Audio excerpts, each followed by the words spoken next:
시간 될 거라 확신합니다. 우리 강사님 나올 때 같이 큰 박수로 환영하겠습니다.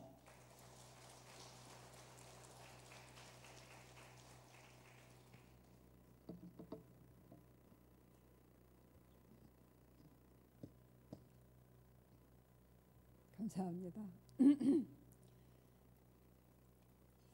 잠깐 기도하고 시작하고 싶은데요. 뭐라고 기도하냐면요, 우리 다 같이 저의 봄날이 계속되게 해주시옵소서. 이렇게 자기 자신을 위해서 잠깐 기도하겠습니다.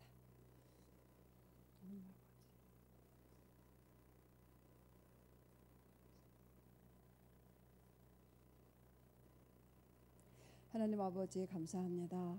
주님이 우리 아버지 되신 것, 예수님이 우리의 구주 되신 것, 또 우리의 왕이 되신 것 찬양하고 감사드립니다. 이 시간에도 주님 우리에게 말씀하여 주시고 엄마로서 우리의 봄날이 계속되게 하여 주시옵소서. 예수님 이름으로 기도합니다. 아멘. 우리 목사님께서 주제를 엄마의 봄날에 대해서 해달라 그랬어요. 고민이 많이 되더라고요. 엄마들은 언제가 봄날일까? 언제가 봄날이세요, 여러분은? 계절이 봄이라 해서 우리가 봄인 건 아닌 것 같아요. 그렇죠? 그래서 여러 날을 생각을 많이 했어요. 엄마에게 있어서 봄날은 언제일까? 근데 오늘 아침에 저희 이제 그 식탁 앞에 기도 달력, 말씀 달력이 있어요. 딱 넘겼는데 요한 3서 1장 2절 뭐였냐면요, 사랑하는 자들아, 너희가 너희 영혼이 잘됨 같이 너희가 범사에 잘되고 강건하기를 내가 원하노라. 이 말씀이 있는 거예요. 이게 바로 봄날이구나 알았어요.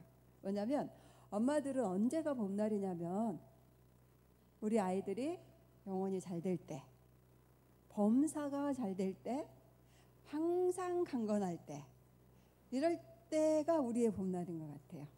그렇죠? 겨울이 와도 아이들이 잘 된다면 우리는 봄날이죠. 그런데 이렇게 계절이 봄이지만 아이들 안에 어려움이 있으면 전혀 봄이 안 느껴지죠. 그래서 자녀에 의해서 엄마들은 기분이 왔다 갔다, 마음의 상태가 왔다 갔다 하는 것 같아요. 방금 이 화면에서 예수님의 그 처음에는 너무 좋은 것 같아요. 이렇게 고쳐주고 병자들. 그런데 십자가에 막 고통을 당할 때는 외면하고 싶어요. 저는 이 성경을 읽다가도 그 부분에 나오면은 그냥 안 읽고 지나가고 싶어요. 왜냐하면 너무 힘들어서, 너무 마음이 아파서 안 읽고 그냥 지나가면 안 될까. 그리고 빨리 부활하는 장면이 나왔으면 좋겠다. 근데 이게 엄마들의 마음인 것 같아요. 아까 우리 찬양하면서도 뭐 이렇게 안개 낀 날도 있고 어려운 날도 있을 거다 막 이랬지만 그 가사 좀 빼면 안 될까. 그런 날은 없이 항상 좋은 날만 있으면 좋겠다. 이게 엄마 외에는 느낄 수 없는 마음 같아요. 그러니까 상대적으로 엄마라는 것은 자녀가 있다는 뜻이죠. 그러니까 자녀에 의해서 우리가 그런 것 같습니다. 그런데 늘 봄날이 될 수 있는 것이 있어요. 두 가지라고 생각하는데요. 첫 번째는 기도하는 엄마일 때. 왜냐하면 그 하나님이 항상 지켜주시고 항상 돌봐주시고 문제를 껴안아주시고 손으로 바꿔주시고 이런 분이 딱 있잖아요, 우리한테. 그러니까 늘 기도하는 엄마들은 늘 봄날을 느끼고 봄날 속에 살겠구나. 그래서 여러분은요, 자부심을 가지세요. 여러분의 계절은 봄입니다. 항상. 왜냐하면 항상 기도하러 나오시고 또 집에서 기도하시기 때문에. 두 번째는 그런데 늘 어려움만 있어가지고 기도만 하면 그것도 눈물에 젖지요, 우리가. 그게 아니고 또 한 가지, 자녀하고 좋은 관계를 맺을 때 우리들의 날이 봄인 것 같습니다. 사이가 좋을 때, 엄마하고 자녀 사이가 좋을 때죠. 우리 아들이 저는 애가 3명인데요. 막내 아들이 청소년 시절에 그러더라고요. 무슨 계기가 있었는지 모르겠지만 밥을 먹다가 부모님은 제가 모실 것입니다. 그러는 거예요. 막내 아들이. 그 말을 듣는데 정말 봄이 들어오는 것 같더라고요. 와. 그리고 이제 세월이 지났는데 엊그제 이제 20대가 됐어요. 청년이 됐단 말이에요. 갑자기 집에 왔다가 또 이제 나가면서 그러는 거예요. 엄마 아빠는 제가 모신다고 했잖아요. 꼭 기억하세요. 그러는 거예요 또. 와, 그래서 또 봄이 훅 들어왔어요. 그러니까 자녀들의 이 말 한마디가 우리들의 계절을 왔다 갔다 하는 것 같아요. 그러니까 자녀들은 근데 언제 이렇게 기분 좋은 말을 해줄 수 있을까라는 거예요. 자녀가 늘 우리에게 이런 기분 좋은 말을 해줬으면 참 좋겠잖아요. 그런데 그 말을 들을 수 있느냐 못 듣느냐는 또 어떻게 보면 우리에게 달려 있습니다. 그래서 관계가 좋아야 되는 거예요. 관계가 좋으면 그런 말을 자꾸 들을 수 있고, 관계가 안 좋으면 늘 쌩쌩 찬바람이 부는 계절을 맞이할 수가 있는 것 같습니다. 오늘은 제가 작년에 왔을 때 시편 127편에서 다음에 또 오겠습니다 그랬습니다. 언젠가 기회가 되면 다음 남겨놓겠습니다. 그걸 하겠습니다. 127편을 좀 보겠습니다. 시편 127편 1절에서 5절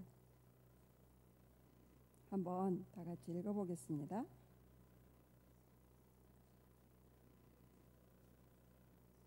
한번 읽어봅시다. 1절 2절을 전번에 와서 했어요. 기도에 대해서 어머니의 기도는 힘이 있다. 1절 2절 하나님이 지켜줄 때 지켜지고 하나님이 세워줄 때 세워진다. 그래서 기도하는 엄마는 강하다 이런 얘기를 했었어요. 다 같이 한번 읽어볼까요? 여호와께서 집을 세우지 아니하시면 세우는 자의 수고가 헛되며 여호와께서 성을 지키지 아니하시면 파수꾼의 깨어 있음이 헛되도다. 너희가 일찍이 일어나고 늦게 누우며 수고의 떡을 먹음이 헛되도다. 그러므로 여호와께서 그의 사랑하시는 자에게는 잠을 주시는도다. 보라, 자식들은 여호와의 기업이요 태의 열매는 그의 상급이로다. 젊은 자의 자식은 장사의 수중의 화살 같으니 이것이 그의 화살통에 가득한 자는 복되도다. 그들이 성문에서 그들의 원수와 담판할 때에 수치를 당하지 아니하리로다. 아멘. 오늘은 3절에서 5절까지를 나누겠습니다. 아까 우리가 늘 기도할 때 우리에게는 늘 봄날이 올 수 있다. 또 한 가지는 자녀가 누구인지 알고 그에 맞는 시선으로 자녀를 바라봐주고 그에 맞도록 양육을 할 때 좋은 관계가 돼요. 그러면 우리에게 늘 봄날이 지속될 것입니다. 그래서 이제 기도를 두 가지 했었습니다. 전에 감사 기도를 해라. 그 다음에 축복하는 기도를 해라. 이런 얘기를 했었는데 오늘은 자녀가 누구인지를 알자. 그래서 그 정체성에 맞도록 우리가 바라봐주고 대우를 해서 좋은 관계를 맺자. 이런 얘기를 하겠습니다. 첫 번째, 이 시편은 127편에서 너무나 명확하게 자녀가 누구인지를 딱 제시를 해놨어요. 첫 번째가 자녀는 하나님이 주신 기업이다. 이렇게 방금 읽었죠. 3절에. 이 기업이라는 말은 참 어려운 말이에요. 그래서 쉬운 말로 바꾸면 선물입니다. 그래서 많은 다른 이제 성경 번역에 보면 선물이다 이런 구절이 있습니다. 자녀는 선물이다. 이것은 우리가 다 익숙한 얘기죠. 지금 자녀는 선물이다. 그런데 선물이라는 의미가 뭘까를 좀 더 생각해 봐야 되는 것 같습니다. 저는 이제 형제가 6명이에요. 사남 이녀 그래가지고 6남매인데 우리 6명이 다 어린 시절에 학교를 다닐 때가 있었습니다. 그런데 이 6명에게 배당된 크레파스가 하나밖에 없었어요. 그러니까 누가 가져가면 누구는 못 가져가는 거예요. 학교에. 어느 날 초등학교 5학년 때였던 것 같습니다. 미술 수업이 들었는데 도화지하고 사비연필만 가지고 미술 수업을 받은 거예요. 크레파스가 없어가지고. 그래서 열심히 밑그림을 그렸습니다. 이제 다 그렸다. 색을 칠해야 되는데 어떡해요. 고개를 들 수가 없었습니다. 고개를 푹 숙이고 사비연필로 덧칠을 해서 냈어요. 이렇게. 그리고 나서 이제 주말이 지나서 월요일 날 선생님이 저를 부르셨어요. 선생님이 박현숙, 자 생일 선물 뭐였겠습니까? 크레파스. 그때까지 시골에는 12색밖에 없었어요. 크레파스가. 근데 선생님이 그날 선물해준 크레파스가 24색. 사실은 제가 생일 선물이라는 것도 공식적으로 처음 받은 것 같아요. 제 생일이 이렇게 봄이에요. 지금도 잊혀지지 않는 거예요. 뭐가 잊혀지지 않냐면 그때 선생님의 그 얼굴의 미소, 봄 햇살 같은 따스한 미소, 그리고 이 크레파스에 담겨있는 선생님의 사랑. 그래서 저는요 지금도 크레파스를 좋아해요. 왜냐하면 선생님이 보여요. 크레파스 속에 선생님의 사랑, 선생님의 관심. 얼마든지 선생님이 야단칠 수 있었지만 그렇게 안 하고 주말에 도시 가가지고 나를 위해서 크레파스를 사왔다는 거예요. 지금도 그 선생님의 성함을 기억하고 있어요. 저희 둘째 딸이 미술을 전공하는데 그 아이의 미술 도구에는 크레파스도 있어요. 근데 그 크레파스 볼 때마다 제가 저건 내 거야 뭐 이런 생각이 들어요. 이 세상의 모든 크레파스가 제 거 같아요. 왜냐하면 선생님 때문에, 선생님이 그 안에서 보이기 때문에. 그래서 이렇게 향기를 맡아봐요. 여러분 크레파스에서는요 냄새 아니라 향기가 나요. 선생님 향기, 선생님의 사랑의 향기. 그런 게 선물인 것 같아요. 그런 선물 받은 기억 있으시죠? 되돌아보세요. 나도 그런 선물이 있는데 누군가 나를 사랑한다고 전해준 그런 선물이 있어. 그걸만 보면 그 사람이 생각나. 어떤 아주머니는 그 얘기를 하더라고요. 자기는 계란만 보면 사랑이 느껴진대요. 왜 그러냐 그랬더니 굉장히 계란 살 돈도 없을 만큼 가난한 시절이 있었대요. 정말로 애들은 막 어린데 계란 한 판을 못 사는. 그런데 그거를 친구가 어떻게 알았나 봐요. 친구가 선물을 줬는데 계란을 한 판을. 근데 거기에다가 계란 하나하나에 이쁜 그림을 그려가지고, 그래서 그거 하나 깨트릴 때마다 친구의 사랑이 느껴지겠죠. 지금까지도 계란을 보면 그 친구의 사랑이 느껴진대요. 그러니까 이런 게 선물인 것 같습니다. 그런데 지금 성경에서 뭐라고 말했냐면 하나님이 부모에게 선물을 줬다는 거예요. 이런 선물을. 그게 누구입니까? 자녀예요. 자녀는 선물이다. 누구에게 주셨어요? 나에게. 자, 그렇다면 하나님의 관심이 지금 자녀보다도 누구에게 있는 것입니까? 나한테 있다는 거예요. 부모인 나, 엄마인 나, 아빠인 나한테. 그래서 우리가 자녀를 볼 때는 항상 기억해야 될 게 있어요. 제가 크레파스 볼 때마다 기억하는 건 선생님의 사랑이잖아요. 자녀를 볼 때마다 기억해야 되는 것은 하나님 사랑이에요. 자, 아까 봤던 영상에서 예수님의 사랑. 예수님은 하나님 사랑의 증거입니다. 이 정도로 너희를 사랑해. 내 아들을 저렇게 십자가에서 죽게 하기까지 그만큼 너희를 사랑해. 이게 증명을 해주셨어요. 그런데 예수님이 지금 안 보여. 우리 눈에 안 보이죠? 그래서 아예 또 성령을 또 주셨잖아요. 너희 안에 아예 살겠다 하시면서 우리 안에 성령이 거하세요. 이 선물로 주셨죠. 그런데 이 성령도 가끔 안 보이는 거예요. 안 느껴지고 안 보이고. 그래서 하나님이 그렇게 내 사랑이 이렇게 안 보이니 보이는 사랑을 주겠다. 그게 자녀예요. 아까 이렇게 뒤에 선물이 왔다 갔다 하는 것 같았는데 선물 좀 놔두세요. 왔다 갔다 하게 좀. 자녀를 볼 때마다 뭘 기억하라고요? 하나님이 나를 사랑하신다. 따라서 합시다. 우리 좀 가슴에 손을 얹고 하나님이 나를 사랑하셔. 그 증거가 여러분의 자녀입니다. 하나님의 관심은 어디에 있냐면 엄마들에게 있어요. 아빠들에게 있습니다. 하나님 우리를 사랑하십니다. 하나님 정말로 사랑하세요. 그걸 언제 느껴지냐면 저는 또 이렇게 엄마들을 볼 때 느껴져요. 오늘도 이렇게 차를 타고 아침 한 8시 45분 정도 집에서 나왔어요. 네, 정말 초등학교가 아파트가 이제 새로 생겨가지고 초등학교가 3월에 개학을 시작했어요. 엄마들이 다 손잡고 가는 거예요. 막 또 유치원 가고 막 유치원 차 기다리고 그런 엄마들을 보면서 막 이 세상에 엄마가 있어서 너무 감사하다 이런 생각이 들었어요. 엄마가 없다고 생각을 해보세요, 여러분. 이 세상에 엄마들이 없다 그러면요 이 세상은 금방 망합니다. 멸망이에요. 누가 애를 낳고 낳기만 하면 큽니까? 애가 돌봐줘야 되잖아요. 누가 돌봐줄 것이며 애들을 엄마가 안 돌봐주면 다 죽습니다. 사실 갓난아이들은. 그렇죠? 그러니까 이 세상에 엄마가 없으면 아무것도 없는 거예요. 세상에. 엄마만큼 중요한 사람은 없어요. 그래서 엄마들은 다 소중해요. 다. 우리 서로 얘기합시다. 당신은 사랑받기 충분합니다. 당신은 소중한 사람입니다. 엄마들은 다 훌륭해요. 모든 엄마들은 다 훌륭합니다. 하나님이 사랑하기에 충분해요. 그래서 하나님도 아시기 때문에 엄마를 제일 사랑하는 것 같습니다. 엄마들이 파업을 한다고 생각해 보세요, 여러분. 정말 큰일 나겠지, 세상에. 그래서 여러분 항상 그래서 하나님이 나를 귀히 여기신다. 하나님은 나를 사랑하셔. 나는 정말 소중한 사람이야. 이렇게 늘 자기 자신을 하나님의 눈으로 보세요. 내가 없으면 어떻게 돼? 큰일 나는 거. 우리 가정은 이루어지지 않습니다. 이 대한민국도 온 세계도 인류도 멸망할 거예요. 엄마가 없으면. 그래서 이 중요한 일을 내가 맡았구나.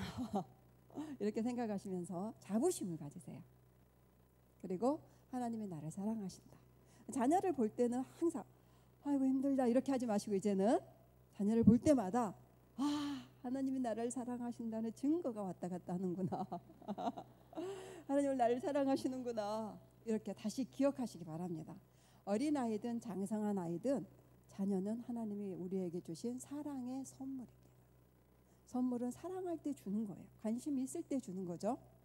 자녀는 선물이라는 것은 하나님 사랑을 기억해라 이런 말이에요. 두 번째, 자녀는 아까 읽었던 성경에서 상급이다 이렇게 말했어요. 두 번째 자녀의 정체성은 상이에요. 상. 누구에게 주셨어요? 나한테. 보세요. 다시 한번. 하나님의 관점이 또 누구에게 있냐면 부모에게 있다는 거예요. 부모에게 상을 주노라 이렇게 해서 상을 탁 주신 거예요. 그러니까 자녀는 상입니다. 상이에요. 그렇다면 상은, 선물은 사실은 주는 사람 마음이에요. 내가 너를 사랑해 하면서 주는 것이 그냥 선물인데 상은 조금 다르겠죠. 언제 받습니까? 그렇죠. 뭔가 잘했을 때 받는 게 상이라는 거예요. 그런데 지금 우리는 상을 받았다는 거예요. 엄마들은 상을 받았어요 지금. 그것도 누가 상을 줬어요? 하나님이. 세상에 하나님 기준에 우리를 봤을 때 상 받을 만하다 이런 얘기예요. 상을 주노라. 그러니까 상 여러 개 받은 사람은 더 훌륭한 거예요. 여러분 다 자녀 있으시죠? 여러분은 상을 받았어요. 그러면 한번 되돌아봅시다. 저는 둘째까지 낳았을 때는 두 명까지는 충분하지. 왜냐하면 그때 우리나라 그 자녀 양육의 정책이 뭐였냐면 한 명 낳아 잘 길러라 뭐 이랬어요. 아들 딸 구별 말고 한 명 낳아 잘 기르자 뭐 이랬어요. 2명 낳았고 3명 낳으면 전셋집을 안 줬어요. 진짜. 이런 안타까운 그런 시절이 있었다는 거예요. 근데 그때 이런 생각이 들었습니다. 이거는 비성경적이다. 많이 낳아야 돼. 왜냐하면 성경에 뭐라고 했습니까? 생육하고 번성하여 땅에 충만해라. 그래서 땅에 충만해야지. 그리고 2명을 낳은 거예요. 제가 2명 낳은 것이 아주 많이 낳은 거였어요. 그 시절에. 그래서 이제 다 이루었다. 이렇게 우리 둘째가 4살까지 모유를 먹었어요. 딱 36개월까지. 근데 36개월이 되니까 이러는 거예요. 엄마 진짜 그만 먹을게요. 그러는 거예요. 그 전에는 이렇게 말했어요. 엄마 딱 한 번만 이렇게. 때를 썼으면 제가 그만 먹였을 텐데 때를 안 쓰고 너무나 귀엽게 막 애처롭게 엄마 딱 한 번만 이랬어요. 그러니까 한 번이라는데 그렇게 하면서 계속 연장이 된 거예요. 근데 딱 진짜 36개월이 되니까 얘가 진짜 그만 먹을게요 그러는 거예요. 딱 끊었습니다. 살 것 같다 이렇게 이제 내 인생이 새롭게 시작되는구나 막 이러면서 제가 지점토라는 걸 배웠어요. 지점토 공예를. 너무 행복하더라고요. 이제 새로운 삶이 시작된 거죠. 그런데 임신을 한 거예요. 셋째를. 그럴 때 주님 웬일입니까? 막 하나님 잘못이 없잖아요 지금. 근데 제가 막 하나님 웬일이에요? 뭐 이랬어요. 근데 하나님 그때 내 마음에 너의 상이다 그랬어요. 근데 정말 상을 안 받고 싶어가지고 제가 뭐라고 했냐면 2명으로 충분해요. 상 2개로 충분해요. 웬 또 저 그렇게 잘한 거 없어요. 그랬는데 성경에 딱 있는 거예요. 상이다. 자녀는 상이다. 무슨 뜻일까 궁금하더라고요. 도대체 자녀가 상이라는데 잘했을 때 받는 건데 나 잘한 거 없는 것 같은데 웬 상을 또 주셨을까? 이렇게 상을 좀 거부하고 싶은 마음이 있어가지고 그랬는데요. 정말로 제가 이 상인 것이 무슨 뜻인지 알고 싶어서 뱃속에 손을 이렇게 배에다 손을 얹고요. 너는 나의 상이야. 너는 나의 상이야. 태교를 그렇게 했어요. 정체성을 계속 말해주는 거예요. 너는 나의 상이야. 그리고 태어나자마자 얘기했어요. 상으로 태어나줘서 고맙다. 그리고 막 이렇게 말을 하기 시작할 때 세뇌를 시켰습니다. 너는 누구라고? 엄마의 상이요. 이렇게 자동으로 나왔어요. 얘한테. 그렇게 세뇌를 시킨 다음에 잠을 자도록. 근데 정말 지금까지 무슨 뜻인지를 이 아이를 통해서 정말 절절하게 알겠어요. 무슨 말이냐면 첫 번째는 격려를 준다는 거예요. 상은 잘했을 때 받는 거고 너 참 잘했다 하면서 상을 받으면 더 잘하고 싶다라는 의욕이 생긴다는 거예요. 그래서 상을 주는 거죠. 하나님도 그런 것 같습니다. 먼저는 우리가 뭔가 잘했다라는 증거로 주신 거예요. 한번 생각을 해봅시다. 다 상을 받았다고 하니까 여러분이 뭘 잘하고 있었을까요? 우리가 뭘 잘했을까요? 하나님 딸로서, 그냥 하나의 인간으로서, 여자로서, 아니면 아내로서 또는 엄마로서 우리 잘한 거 한번 생각해 봅시다. 내가 잘하고 있는 거. 저는요 밥을 잘해요. 그래서 아침에 일찍 일어나서 늘 밥을 해줘요. 쉬운 거 아니에요, 여러분? 쉬운 거 아니에요. 그쵸? 밥 해봐서 알잖아요. 쉬운 거 아니에요. 그런데 성경에 때를 따라 맡은 자에게 양식을 나눠주는 것이 깨어있는 거다.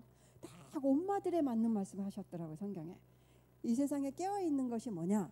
예수님 오실 때 그것은 맡겨진 사람에게 때를 따라 먹을 것을 나눠주는 그 상태, 그것이 깨어있는 거래요. 그래서 저는 엄마로서의 역할만 잘해도 나는 늘 깨어있는 삶이구나. 그래서 밥 잘하는 것에 큰 자부심을 느꼈어요. 내가 지금 밥을 해주고 있어요, 우리 아이들에게. 그러면 예수님이 띵동하고 오시면 아이고 잘했다, 착하고 충성된 종이다 이러실 거라는 거예요. 그게 맞아요. 맡겨준 사람들에게 밥을 잘 주고 있을 때. 그래서 저는 밥 잘하는 것에 대한 자부심이 있습니다. 자, 여러분들 있을 거라는 거예요. 모든 엄마들은, 모든 사람은 잘하는 것이 있습니다. 지금 생각해 봅시다. 나는 뭘 잘하지? 생각하셨죠? 그럼 이제 나눠봅시다. 옆 사람한테 좀 자기 자랑을 좀 합시다. 나는 이걸 잘해요. 그러면 뭐라고 하냐, 옆에 사람이 참 잘하십니다. 이렇게. 또 나는 이걸 잘해요. 참 잘하십니다. 이것도 예수님 닮는 거예요. 참 잘한다, 착하고 충성된 종아 이랬잖아요. 서로 나는 이걸 잘해요. 나눠봅시다.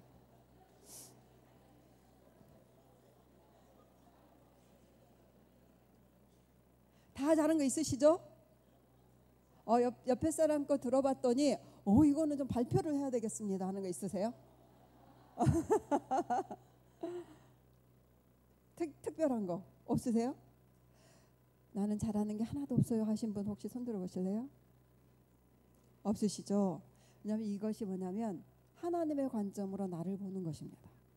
엄마들은요 먼저 하나님의 관점으로 자신을 바라봐야 돼요. 하나님 우리에게 뭔가 잘한 사람, 훌륭한 사람이라고 보신다는 것입니다. 밥 잘하고 애에게 웃어주고 한번 안아주고 놀아주고 이런 모든 것들 다 잘하는 것입니다. 여러분 들어주고 그런 것들 여러분 잘하고 계세요. 그래서 그 잘하는 거를 계속 잘하면 됩니다. 그러면 좋은 엄마가 돼요. 그런데 난 잘하는 게 없어. 그래서 제가 젊은 엄마들하고 사역을 하는데 늘 엄마들이 하는 말이 공통점이 뭐냐면 저는요 나쁜 엄마예요. 그 얘기 정말 많이 들었어요. 제가 그럴 때마다 제가 아닙니다 얘기해줘요. 당신이 만약에 나쁜 엄마면 지금 얘가 이렇게 컸겠습니까? 진즉 죽었습니다. 얘가 태어나지도 않았을 수도 있어요. 지금 얘를 낳고 이렇게 키웠다는 것은 엄청나게 수고한 좋은 엄마였다는 증거입니다. 그 나쁜 엄마단 말 하지 마세요. 이렇게 말해요. 왜 그런 생각이 드냐면 10개 자랐다가 1개 못했을 때 그런 생각이 드는 거예요. 엄마들은 늘 웃어주다가 한번 소리쳤을 때 난 나쁜 엄마 이렇게 되는 거잖아요. 9대1 그러면 잘한 게 훨씬 많죠. 잘못한 건 조금밖에 없는 거예요. 잘못한 것을 우리의 전부라고 생각하면 안 되는 거예요. 그래도 나는 이 상황에서 열심히 노력하고 있는 게 얼마나 많습니까? 잘하고 있는 거 많아요. 그 중에 제일 잘한 건 뭔지 아세요?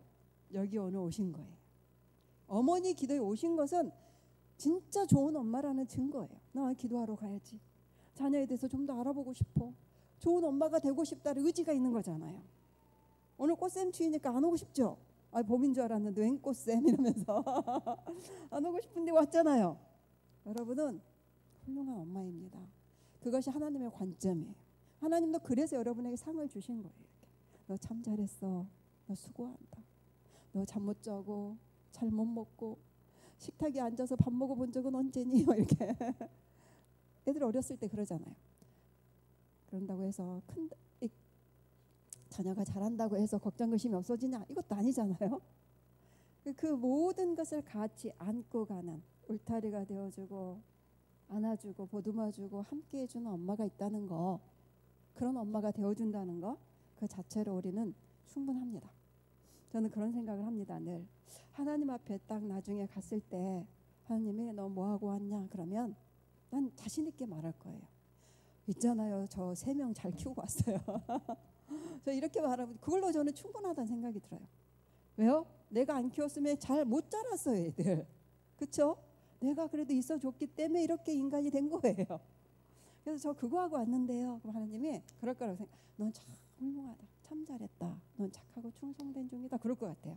나는 그걸로 충분하다. 여러분 한 명 낳아도 괜찮아요. 한 명 키운 거 충분합니다. 아멘. 난 잘하고 있어 합시다. 지금 난 잘하고 있다. 난 잘하고 있어. 난 좋은 엄마야. 그것이 하나님의 관점입니다. 여러분 잘하고 있습니다. 늘 부모가, 엄마가 특별히 이런 자부심이 있어야 돼요. 난 좋은 엄마, 난 잘하고 있어. 이래야지 그 자신감이, 그것이 전달이 돼요, 애들한테. 그럼 애들도 아, 엄마는 긍정적이네. 나도 내 자신에 대해서 좋게 봐야 되겠구나. 엄마가 저렇게 훌륭해. 나도 그렇죠. 훌륭한 엄마예요. 자녀가 돼야지. 이렇게 자기 정체성도 살아나는 거예요. 엄마가 맨날 미안해 맨날 어떡하지 이렇게 하지 마세요. 미안할 때만 미안하다 하고 아닐 때는 아니다 당당하게 하셔야 됩니다. 잘한 거 계속 잘합시다. 그것이 첫 번째 상을 주셨다는 거고, 또 한 가지는 자녀와 더불어서 자녀를 통해서 격려를 얻어라. 그래서 상을 주신 거예요. 상장을 상을 딱 받으면 막 전시를 하거나 붙여놓거나 자랑을 하잖아요, 우리가. 그리고 막 뛰잖아요, 상 받은 날. 우리 막내 동생이 초등학교 이렇게 방학식 날이요, 학교에서 돌아오는데 저 동네 밖에서부터 소리를 지르고 오더라고요. 나는 상 받았다, 나는 상 받았다 그러면서 종이 한 장을 막 흔들면서 우리 엄마랑 둘이 이렇게 그 모습을 멀리 바라보면서 엄마, 쟤는 우등상을 받았나 봐요. 야, 어쩌다 우등상을 받았을까? 막 이렇게 하면서 있었는데 개근상이었어요. 나하고 왔는데 개근상 하나를 받아가지고 온 동네 소리를 지르고 오는 거예요. 막 나는 상 받았다면서 그렇게 좋아하는 거예요. 그래서 제가 물어봤어요. 야, 근데 우등상도 아니고 개근상 하나인데 그렇게 좋아? 그랬거든요. 그럼 언니 있잖아, 이 상이 최고의 상이라고 선생님이 그랬어. 개근상이 최고의 상이라고 그랬대. 왜냐면 1년간 결석 한 번도 안 한 것, 그것처럼 귀한 건 없다, 훌륭한 건 없다 그랬대요, 선생님이. 그냥 자기는 이 상이 너무 자랑스럽다고 흔드는 거예요. 이렇게 막 자랑을 하고. 그거예요. 우리가 무슨 상을 받든지 그 상을과 더불어서 뛰어놀게 된다는 것입니다. 그래서 자녀는 하나님이 그런 의미로 주셨다는 거예요. 자녀와 더불어서 뛰어놀아라. 자녀와 더불어서 행복하게 삶을 누려라. 그래서 주신 거예요. 그러니까 아이고 힘들다, 아이고 힘들다, 짐을 우리에게 맡기려고 주신 거 아니고 자녀와 더불어서 행복하게 살아라. 왜냐하면 이 세상 삶이 녹록지가 않아요. 살아가는 게 격려가 필요하고 위로가 필요한 것입니다. 그렇죠? 그럴 때 자녀를 보면서 아이고 살아야지 의지가 다시 생기고, 아이고 그래도 오늘 좀 견뎌야지, 이런 마음이 드는 거예요. 그리고 그러다가 어쩌다 자녀가 아까 우리 막내가 했던 것처럼 제가 모실게요 그러면 아이고 더 살아야 되겠구나 이렇게 힘이 나는 거죠. 지금 한번 생각해 봅시다. 자녀의 말로 행동으로 우리가 어떤 격려를 받았는지. 저부터 나누면 또 하나, 우리 아들이 어린 시절에 그러더라고요. 엄마가 이 세상에서 제일 예뻐요.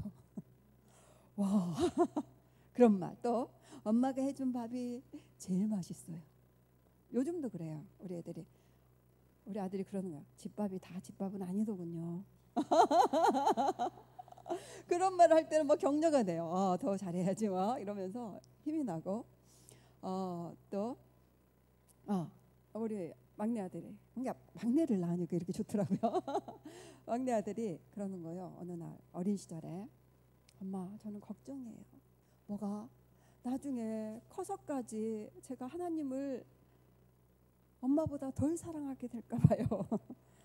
엄마를 하나님보다 더 사랑하게 될까 봐 걱정이에요. 그러는 거예요. 그런 걱정을 안 해도 돼 그랬는데 그만큼 엄마를 사랑한다는 표현을 하는 거예요. 하나님보다도 엄마를 더 사랑해서 어떡하지? 막 이럴 정도로 엄마를 사랑한다 이 표현을 해주는 거예요.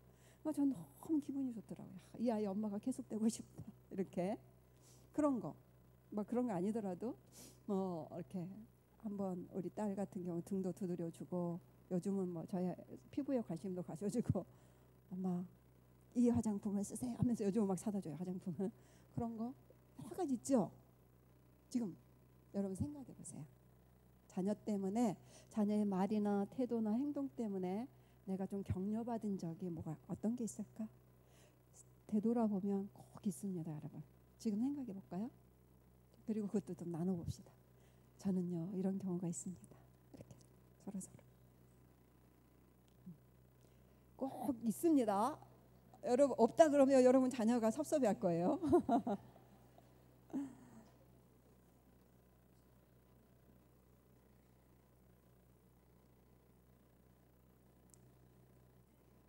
있으시죠?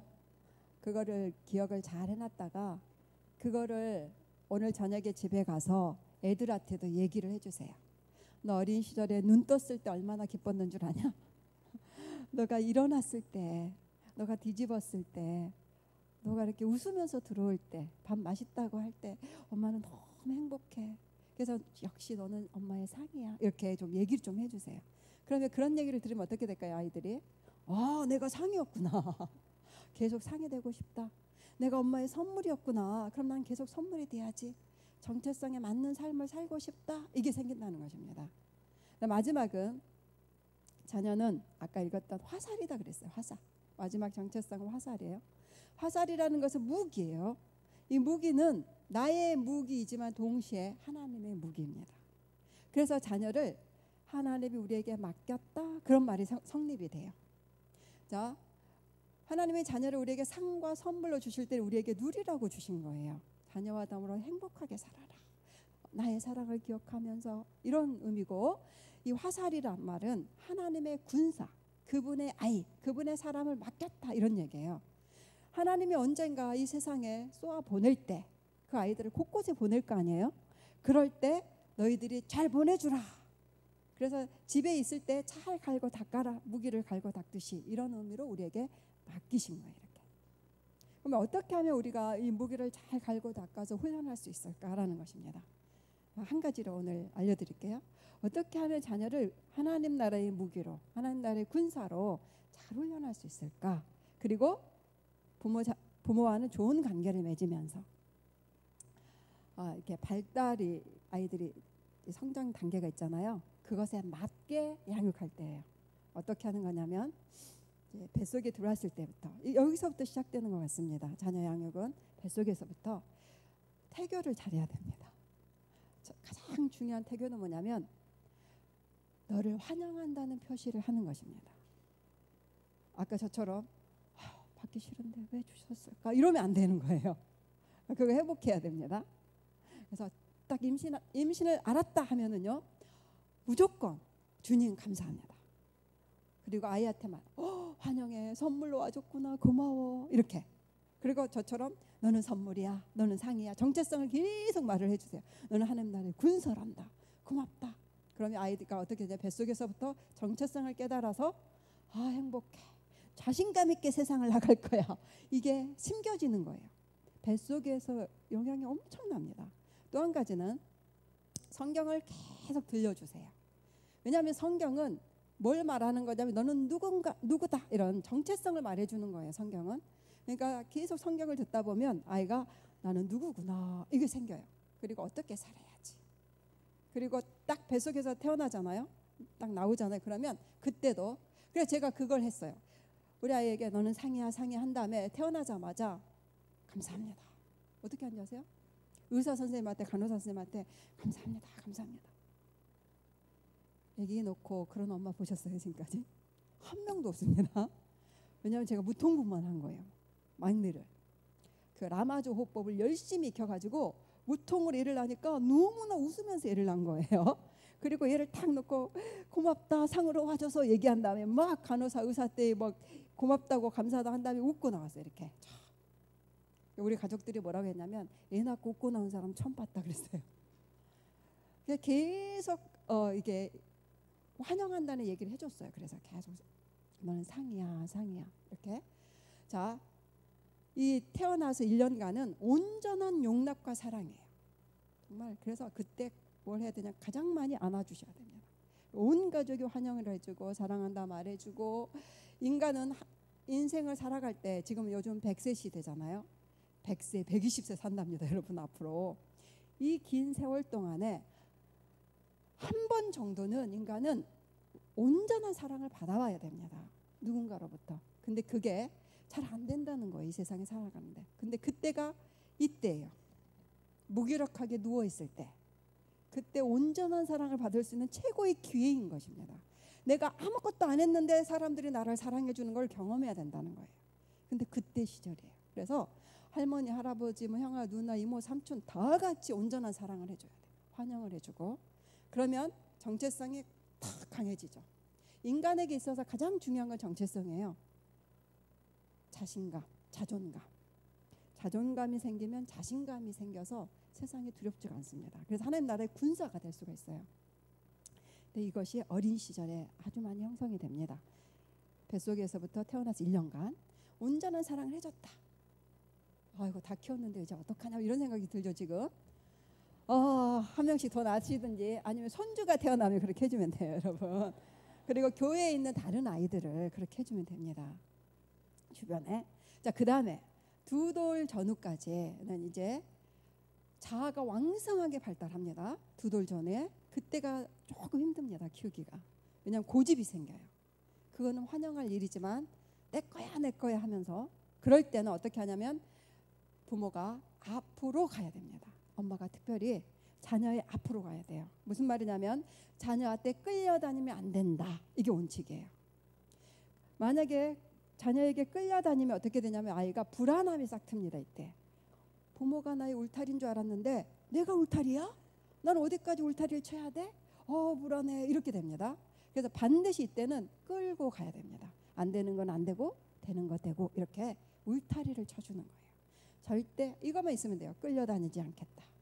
뒹굴면 미안해 이러면 안 되는 거예요. 뒹굴면 안 돼. 뒹굴어 나는 간다. 이렇게 정확한 원칙을 가지고 정확하게 끌고 가야 된다. 이거를 꼭 잊으면 안 됩니다. 그 다음에 초등학교 시절이제. 초등학교 시절은 가장 행복한 시절입니다. 혹시 초등학교 부모님들 손 들어보실래요? 그런 자녀가 있다. 예. 가장 행복한 시절. 이때는 정말 최대한 자녀와 더불어서 누려야 되는 시간. 그래서 자녀 옆으로 가야 됩니다. 나란히 걷게. 앞서지도 말고 뒤서지도 말고 나란히 함께하기. 이때는 뭘 하냐면 가족의 시간이라는 걸 많이 하세요. 가족만의 추억 만들기. 우리 가족의 문화 만들기. 만화책도 같이 보고 드라마도 같이 보고 시장에도 같이 가고 저녁에 모이면 이걸 한 가지 제시할게요. 저희 집은 이제 전통에 손잡고 기도하고 하루를 마무리하고 잠을 자는데요. 손잡고 기도한 다음에 한 가지를 해요. 뭐 하냐면 오늘 있었던 서로 잘한 점, 자기가 잘한 점 나누자. 그것도 한번 해보세요. 자기가 잘한 것이 무엇인지 나누자. 오늘 저녁에 여러분 다 가서 한번 해보세요. 초등학교 아니더라도. 그래서 엄마부터 나누세요. 나 오늘 이거 잘했어. 아까 말했죠 잘한 거. 오늘 기억했던 이걸 잘했다. 오늘 내가 수요일 어머니 기도회 간 거 너무 잘한 거야. 이렇게 아이들이 우리가 어머니 기도에 와서 기도한 거를 알면 뭘 느끼냐? 엄마는 나를 사랑한다. 이걸 느끼는 거예요. 왜? 엄마가 나를 위해서 기도하는구나. 그렇기 때문에 꼭 나누세요. 엄마 오늘 잘한 거 뭔지 알아? 나 오늘 가기 싫었어 사실. 근데 갔단다. 이렇게 하면서 그거 나 정말 잘한 거야. 이렇게. 여보 당신 잘한 거 뭐예요? 남편이 나눠요? 애들도 나누는 거예요. 애들 제가 해봤어요. 오랜 세월 이런 걸 해봤는데 감사도 나누고 잘한 것도 나누고 서로의 좋은 점도 나누고 이렇게 하거든요. 그런데 언제 가장 좋아하냐면 자기 잘한 거 나누러 할 때 제일 잘해요. 자기 잘한 거 나누러 할 때. 그래서 어떻게 살았는지를 또 알게 되고 너무 좋아요. 끝이 없어요. 우리 딸은 자기 잘한 걸 끝이 없이 자기 잘한 걸 얘기해요. 근데 너무 흐뭇해요. 그걸 들으면. 그만큼 자존감이 강한다는 증거예요. 그게. 그래서 박수 쳐주고 들어주고 그러면서 그 얘기를 다 듣고 잠을 자면 너무 행복하게 잠이 드는 거예요. 부모가. 봄이에요. 봄. 겨울밤도 봄날이 되는 거예요. 자녀들과 그런 시간을 가지면. 그래서 오늘 꼭 그 시간을 가지시기 바랍니다. 집에 가셔서 자기 잘한 거 나누자. 한번 해보세요. 그 다음에 한 가지 더 나누고 싶다 그러면 기도 제목을 나누자 그러면 좋아요. 특별히 엄마가 매주 수요일날 가서 기도하는데 기도 제목을 나눠줘봐. 그럼 내가 가서 더 기도할게. 이렇게 얼마나 좋아요. 그러면 엄마도 기도 제목 나누고 아빠도 나누고 애들도 다 나누도록 그 자리에서도 기도하고 일주일 내내 이걸 가지고 서로 기도하자. 그리고 응답된 거 서로 또 나누자. 이렇게. 그것이 가족의 시간이에요. 그런 걸 합니다. 일단 초등학교 시절은 같이 걷는 시기, 목표는 추억 만들기. 이것들이 다 추억이 돼서 쌓이는 거예요. 이렇게 가족의 추억. 그러면 끝까지 좋은 가족이 됩니다. 20대, 30대 돼도요. 자연스럽게 그런 시간을 갖게 되는 거예요. 이번에 크리스마스 때 이제 우리 아들이 큰아들이 결혼해가지고 캐나다에 살고 있습니다. 6년 만에 한국에 왔어요. 크리스마스 6년 만에 처음 같이 다시 6명이 같이 가졌어요. 근데 옛날에 했던 그대로 크리스마스 그 파티를 했단 말이에요. 집에서 선물 풀고 서로 기도해주고 기도 제목 나누고 막 놀고 막 이런 거 했는데 너무나 익숙해요. 그냥 왜냐하면 계속 해왔기 때문에. 그리고 며느리도 훅 들어오는 거예요. 여기에. 그리고 온 가족이 다 같이 이런 시간을 갖게 되더라고요. 그래서 지금부터 해보세요. 처음 시작하기는 좀 어색할 수 있는데 그거를 엄마가 주도해야 됩니다. 우리 가족만의 문화를 만들 거야. 그래서 아이들에게 이 추억을 심겨주고 이거를 대를 이어서 할 수 있도록. 그럼 그 아이가 또 결혼하면 또 그런 가족을 이룰 거란 말이에요. 이걸 유산으로 남겨줘야지. 이런 의미로 꼭 하시기 바랍니다. 재미있게 놀기도 하고 잘한 것도 나누고 감사도 나누고 기도 제목도 나누고 또 서로 잘한 걸 얘기해주기, 칭찬해주기 이런 시간을 나누는 거예요. 우리 가족의 문화 만들기. 한 가지 더 하면 우리 가족의 이름을 하나 지으세요. 우리 가족만의 이름. 저희 집은 이름이 복된 가족입니다. 옛날에는 그냥 홍씨 패밀리였어요. 홍씨니까. 근데 며느리가 들어오니까 이건 아닌 것 같아요. 그래서 복된 가족, 복을 받고 복을 나눠주는 가족 이런 의미예요. 어떤 집은 최강 패밀리, 최 씨와 강 씨가 결혼했더라고요. 최강 패밀리 이것도 좋더라고요. 어떤 집은 동동동 가족, 애들의 돌림자가 동자가 들어가더라고요. 3명이. 그러니까 동동동 가족 이것도 좋아요. 어떤 집은 하자가 들어가 하가족, 어떤 집은 태명으로 지었더라고요. 알콩달콩 가족. 너무 좋죠. 이렇게 자기 가족만의 이름을 한번 지어보세요. 내가 하나 생각하고 집에 가서 애들하고 의논하고 남편하고 의논해서 이건 뭐냐면 소속감을 주는 거예요. 그리고 유대감을 줘요. 복된 가족 되게 해주시옵소서 기도하고 복된 가족 모여라 이렇게 말하는 거예요. 복된 가족 놀러 가자 이렇게. 얼마나 좋아요. 울타리가 딱 느껴지죠. 유대감이. 자기 가족만의 이름을 짓고 자기 가족만의 추억을 만들고 문화를 만들자. 그것이 자녀와 더불어서 상으로 누리고 즐기고 자녀와 가장 중요한 건 친해진다는 것입니다. 그래서 군사의 훈련은 저는요 친해지는 거라고 생각해요. 그래야지 순종도 잘 되고 공경도 잘 되고 자신감 생겨서 주님이 가라 그럼 예 하고 가게 된다는 것입니다. 그래서 먼저 가족끼리 유대감을 쌓는 거, 친밀함을 쌓는 거, 그 방법을 딱 하나 가지시기 바랍니다. 그 다음에 청소년 시기 부모가 많은 것 같아요. 이렇게 보니까 청소년 시기는 어떻게 하냐면 부모가 뒤로 가야 됩니다. 뒤로 물러나야 돼요. 근데 지금 우리 한국 부모들은 어떻게 하고 있냐면 이걸 완전히 반대로 하고 있습니다. 어린 시절은 끌려다니고 청소년 시절부터 이제 잡아야지 이렇게 자꾸 끌고 가려고 하니까 아이들이 그렇게 힘들어요. 그래서 관계가 끊어지는 거예요. 가장 중요한 이 유대감이 끊어지는 것이 청소년 시기예요. 왜냐하면 부모가 계속 잔소리하고 끌고 가려 하고 푸시를 하기 때문에 이때는 뒤로 갑니다. 뒤로 간다는 건 무슨 말이냐면 인정해주고 존중해주고 지지해주고 격려해준다 이런 뜻입니다. 뒤에서 박수 친다 이거예요. 잘한다. 너 참 잘하고 있네. 아 그런 생각을 했어? 아 그렇게 할 거야? 한번 해봐. 이렇게 지지와 후원이에요. 안 되겠죠 잘. 안 돼요 사실. 그래서 어떻게 하냐면 하루에 하나씩 지지한다. 하루에 한마디씩 칭찬한다. 이렇게 원칙을 정해버리세요 여러분. 청소년 자녀가 지금 있으시면 청소년 자녀라는 거 13살부터 고등학교 졸업할 때까지 이때 관계가 끊어지면요 정말로 점점 멀어집니다 여러분. 그리고 나중에 이제 대학 가고 결혼하면 정말 멀어져요. 그래서 이때 유대감을 잡아야 됩니다. 그것은요 절대 우리가 끌고 가려고 할 때 생기는 거 아닙니다. 뒤에 가서 지지와 후원. 왜냐하면 이때는 가장 힘들 때예요. 누가 힘드냐면 본인이 가장 힘들 때. 우리도 그러잖아요. 엄마로서 힘들 때 언제 힘이 납니까? 남편이 옆에서 여보 당신 잘하고 있어. 아이들이 엄마 수고 많으세요. 제가 잘할게요. 이렇게 격려의 말을 해줄 때잖아요. 그럼 우리가 다시 힘이 나잖아요. 그거예요. 딱 청소년 시기 우리 자녀들이 그걸 절절히 필요하다는 거예요. 누가 뒤에서 좀 너 간잖아. 너 잘하고 있어. 너 그 정도 노력을 하는데 야, 너 노력에 비해서 성적 안 나왔잖아. 그래도 넌 노력한 걸로 충분해. 넌 잘하고 있는 거야. 누가 이런 말만 좀 해준다면 갈 수가 있다는 것입니다. 그래서 그냥 다른 말 하지 마시고요. 이때는 이런 말만 하자. 지지와 후원. 자신 있으시죠? 안 되면 기도하셔야 됩니다. 기도를 왜 합니까? 우리가 하나님의 도움을 얻기 위해서 하는 거죠. 하나님 도와주세요. 우리 입을 지켜주세요. 가장 많이. 그리고 더 지켜야 될 게 어디냐면 생각, 눈. 자녀를 바라볼 때 주님의 눈으로 보게 해주시고 자녀에 대한 생각, 주님의 생각을 하게 해주시고 특별히 입을 좀 다스려 주세요. 부정적인 말 안 하도록 좋은 말만 할 수 있도록 살리는 말만 할 수 있도록 내 입을 다스려 주세요. 이렇게 이 기도를요. 눈 뜨면 하세요. 아침에 일어나면 하시고 하루 종일 이 기도를 하세요. 그러면 그게 저절로 돼요. 정말 한번 해보세요. 아침에 눈 뜨면 자녀를 볼 수 있는 눈, 주님의 눈 좀 주세요. 그 다음에 주님의 입을 주시옵소서. 그러면요 그 안에서 찾아지더라고요. 그러면 격려를 받고 칭찬을 받으면 이 청소년기를 잘 보낼 수가 있다는 것입니다. 항상 생각해야 될 건 뭐냐면 가장 힘든데 너가 힘든 시기.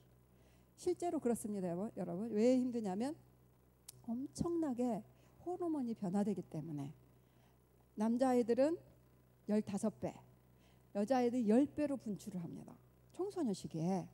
그리고 가장 많이 자야 되는 시기. 근데 가장 많이 못 자는 시기잖아요 이게. 가장 많이 운동을 하고 뛰어놀아야 되는 시기에 가장 많이 앉아 있잖아요.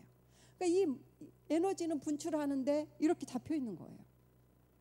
마치 이 고치 속에 애벌레가 들어있는데 날개를 펴서 나오고 싶은데 날개만 나와 있고 몸은 들어가 있는 상태. 그런 상태가 우리 청소년 아이들이에요. 얼마나 힘들겠어요 본인이. 근데 거기서 아이고 괜찮아. 조금만 하면 나올 거야. 넌 잘 나오고 있어. 이렇게 해줘야 되는데 뭐야 날개만 나와가지고 언제 나올 거야. 얼마나 힘들까요. 본인도 지금 힘들어서 죽을 지경인데. 그래서 청소년 시기는 오로지 격려와 칭찬의 말을 해줘서 지지해준다. 그 다음에 마지막은 이제 떠나보내기. 아예 날려보내는 것입니다. 지금부터 그 결심을 하셔야 됩니다. 떠난다는 것은 뭐냐면 우선권을 확 바꿔버린다 이런 뜻이에요. 어떻게 바꾸냐면 자녀가 나의 우선권 아니고 이제 여러분 고등학교 졸업하면 우선권 바꾸세요. 이제 다시 내 남편이 나의 우선권이다. 이렇게 부부를 우선권으로 다시 바꾸셔야 됩니다. 지금까지는 자녀가 우선권이야 사실 솔직히 말하면. 그렇죠? 근데 고등학교 졸업할 때까지만 하세요. 고등학교 딱 졸업하면 여보 우리가 평생 같이 살 거야. 쟤는 이제 나중에 결혼하고 자기 아내 만나고 자기 남편 만나고 가정을 이루겠지. 자기 삶이 여기까지 키워줬으니까 개척해야지. 독립 이렇게 하시고 우선권을 바꾸세요. 그것이 떠나보내는 거예요. 그러면 행복해지죠. 늘 행복해요. 이때 만약에 떠나보내지 못하면 어떻게 되냐면 우선권을 안 바꿔주면 아이가 불행합니다. 그러면 부모도 불행해요. 그러니까 우리 엄마들의 최고 행복은 뭡니까? 자녀가 행복할 때. 그것이 우리의 최고 행복이에요. 그래서 어떻게 하면 자녀를 행복하게 해줄까? 거기에서 이 발달 단계를 맞춰서 양육하자. 거꾸로 하지 말고 이걸 몰라서 주먹구구식으로 하지 말고 좀 이렇게 지식을 가지고 잘 맞춰서 해보자. 이런 얘기입니다. 자, 여기까지 하겠습니다. 마지막. 어떤 분이 그러는 거예요. 제가 강의를 했는데 자기는 약간 이렇게 장미꽃 같은데 꽃으로 비유를 하면 저를 보면서 강사님은 코스모스 같아요. 그러는 거예요. 그랬구나. 처음 들었어요. 나는 코스모스 같구나. 그러면서 생각을 해보게 됐어요. 나는 꽃으로 비교하면 어떤 꽃일까? 여러분 지금 그래서 그 생각을 해봅시다. 여러분은 나는 어떤 꽃일 것 같다 이런 생각 안 해보셨죠? 오늘 지금 한번 해볼까요? 잘 모르겠어. 그러면 내가 좋아하는 꽃을 생각해 보세요. 내가 좋아하는 꽃. 그 꽃이 나일 것 같아요. 자, 서로 또 나눠봅시다. 내가 좋아하는 꽃 이 꽃인데요. 나는 그런 꽃 같아요.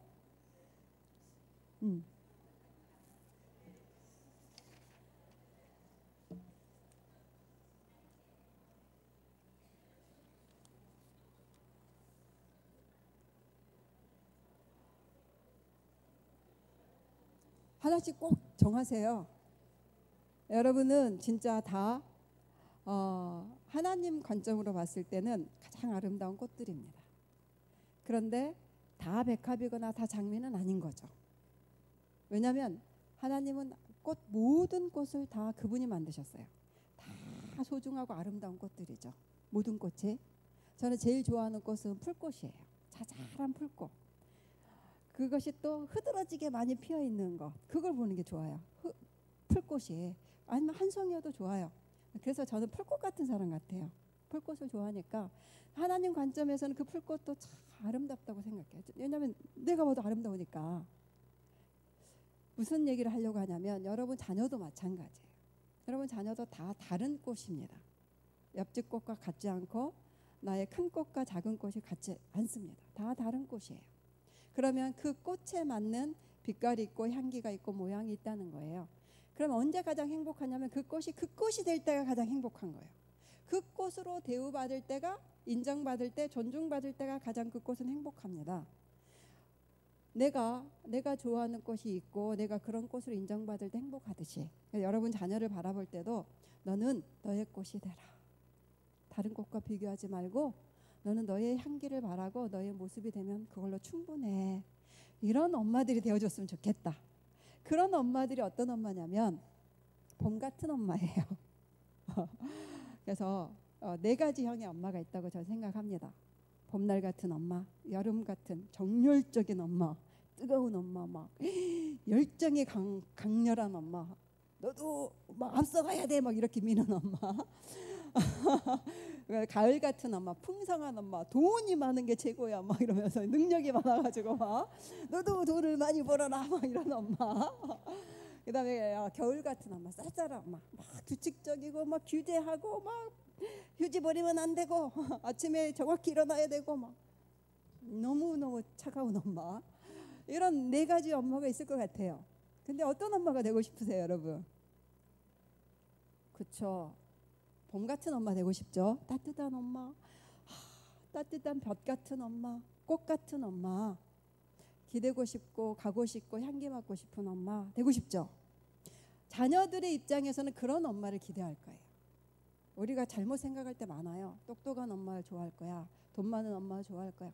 그렇지 않아요. 많은 사람한테 제가 물어봤어요. 아니래요. 엄마가 안 똑똑하고 돈이 없으면 조금 원할 때가 있죠. 그런데도 지속적으로 오랜 세월 살아갈 때는 그런 엄마보다는 봄날 같은 따뜻한 엄마가 제일 좋은 것 같습니다. 이런 엄마들의 모습이 점점 없어지고 있다는 거예요, 이 세상에 지금. 그래서 우리는 그리스도인만큼은 그러지 말자라는 것입니다. 우리는 따뜻한 엄마가 됩시다. 아멘. 우리 기도합시다. 하나님 아버지 감사합니다. 이렇게 아름답고 소중하고 귀한 우리 엄마들 함께 있어서 감사합니다.